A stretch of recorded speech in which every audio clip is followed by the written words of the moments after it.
నడ్డా గారి నాయకత్వం, జేపీ నడ్డా గారి నాయకత్వం, అమిత్ షా గారి నాయకత్వం, అమిత్ షా గారి నాయకత్వం, పురంధేశ్వరి గారి నాయకత్వం, పురంధేశ్వరి గారి నాయకత్వం.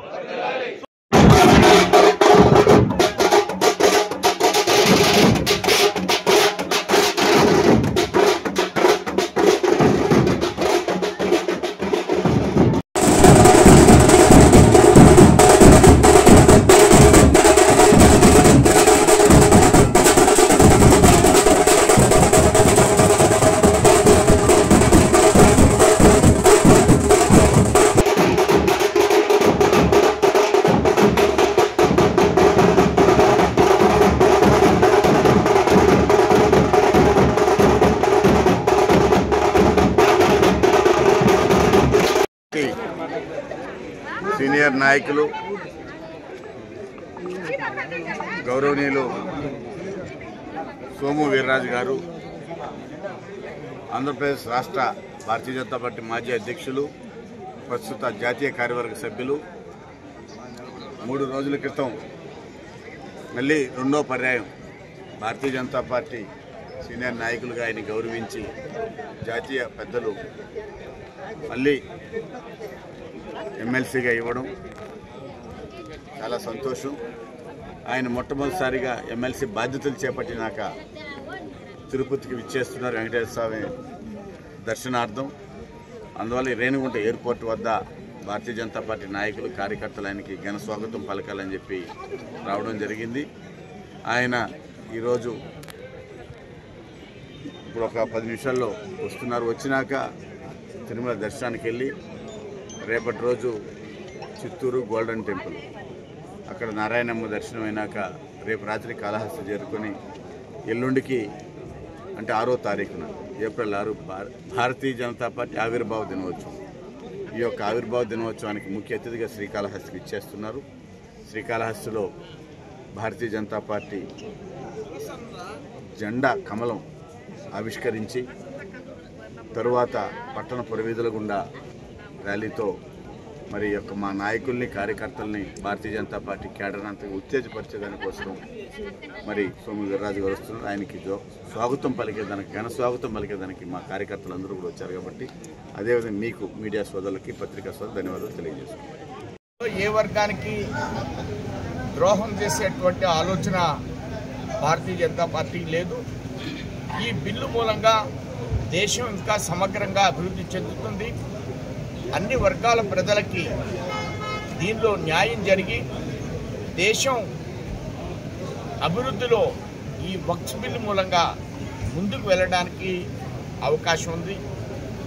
ఈ బిల్లులో తేవడం మూలంగా కేంద్ర ప్రభుత్వానికి, మోడీ నాయకత్వంలో ఉన్నటువంటి ప్రభుత్వానికి, అమిత్ షా గారి ఆలోచనలు దేశం ఇంకా అభివృద్ధి చెందాలి. ఆ వర్గాలకు చెందినటువంటి పేదరికంలో ఉన్నటువంటి ప్రజలకు కూడా ఈ వక్ఫ్ బోర్డు ద్వారా విస్తృతంగా వారి ప్రయోజనాలు కాపాడాలనేటువంటి ఒక లక్ష్యం భారతీయ జనతా పార్టీదని మీకు నేను తెలియజేస్తున్నాను. ఈ బిల్లు ఆమోదం పొందడం నిజంగా కూడా దేశ ప్రజలందరూ కూడా గర్వించదగ్గ అంశంగా భావిస్తూ, నేను ముస్లిం మహిళలు ముఖ్యంగా ఈ బిల్లు మూలంగా మరింత ప్రయోజనం పొందడానికి అవకాశం ఉంది. అదేవిధంగా రాష్ట్రం అభివృద్ధి పదంలో దూసుకు వెళ్ళేటువంటి పరిస్థితులు కనపడుతున్నాయి. కూటమి ప్రభుత్వంలో అనేక ఇండస్ట్రీస్ ఈవేళ మన రాష్ట్రానికి రావడం జరుగుతుంది. అలానే సంక్షేమ పథకాలను కూడా సమధోరణతో ముందుకు వెళ్ళే పరిస్థితి మనం గమనిస్తున్నాం. దీన్ని ప్రతిపక్ష పార్టీ వైసీపీ కొంత ఆలోచన రహితంగా వాళ్ళు జీర్ణం చేసుకునే విధంగా దీని మీద వాళ్ళు వ్యతిరేకించే పరిస్థితులు మనం గమనిస్తున్నాం.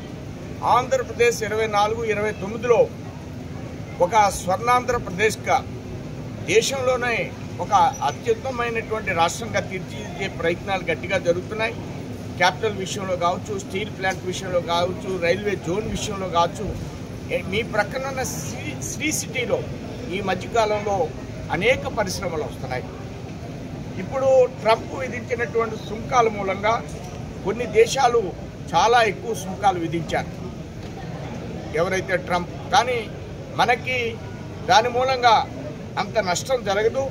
కొన్ని పరిశ్రమలు మన దేశానికే రావడానికి అవకాశం ఉంటుందని శ్రీ సిటీ అధినేత రెడ్డి గారు కూడా దీని మీద వ్యాఖ్యానించడం జరిగింది. అలాగనే ఫార్మా రంగం కూడా ఇంకా ముందుకు వెళ్ళడానికి అవకాశం ఉంది.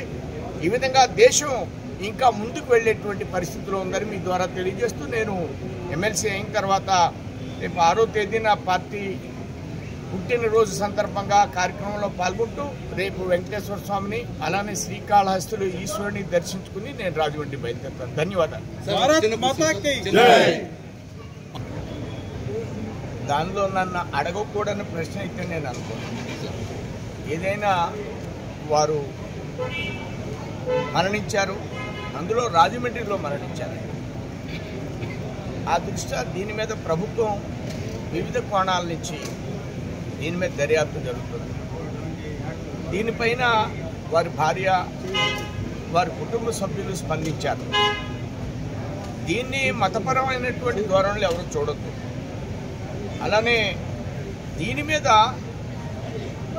మీరు వ్యతిరేకమైన ప్రచారం ప్రభుత్వానికి చేయడం మూలంగా కొన్ని ఇబ్బందికరమైనటువంటి పరిస్థితులు వస్తాయి. కాబట్టి ప్రభుత్వం మీద మాకు పూర్తి విశ్వాసం ఉంది ఈ అంశంలో.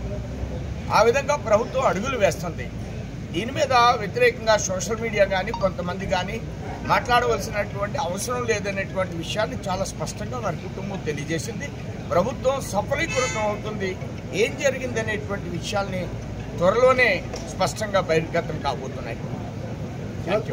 ఇంతవరకు పోస్ట్ మార్టం రిపోర్ట్ రాలేదని క్రైస్తవ సమాజం మొత్తం ఆవేదన చెప్తున్నారు సార్. ప్రతి ఒక్కరికి పోస్ట్ మార్టం తొందరగా వచ్చింది, దీంట్లో మటుకు ఎందుకు ఇన్ని రోజులు ఆలస్యం అవుతుందని ప్రశ్నిస్తున్నారు ప్రభుత్వాన్ని. దర్యాప్తు చాలా చురుగ్గా జరుగుతుంది. మా ఎస్పీ గారు మీ తిరుపతిలోనే పనిచేసినటువంటి అధికారి, సమర్థవంతంగా ఆయన పనిచేస్తున్నారు. రాష్ట్ర ప్రభుత్వం రెగ్యులర్గా దీన్ని మానిటరింగ్ చేస్తున్నారు. అన్ని అంశాలు CCTV ఫుటేజ్ ద్వారా ఆయన ప్రతి కదలికని, హైదరాబాద్ నుంచి రాజమండ్రి వరకు జరిగినటువంటి ప్రతి కదలికని ప్రభుత్వం క్షుణ్ణంగా అధ్యయనం చేస్తుంది. తప్పకుండా వారి కుటుంబానికి న్యాయం జరుగుతుందనేటువంటి ఆలోచనతో కూటమి ప్రభుత్వం. థ్యాంక్ యూ అండి. మీకు మంత్రి పదవి వచ్చే అవకాశం ఉన్నాయి సార్? నేను అలాంటి వాటికి సమాధానం చెప్పడానికి అవకాశం లేదు. నేను ఎమ్మెల్సీ అయ్యాను, చాలా హ్యాపీగా ఉన్నాను. ఏ అంశాన్నైనా మా పార్టీ నిర్ణయం చేస్తుంది. Thank you.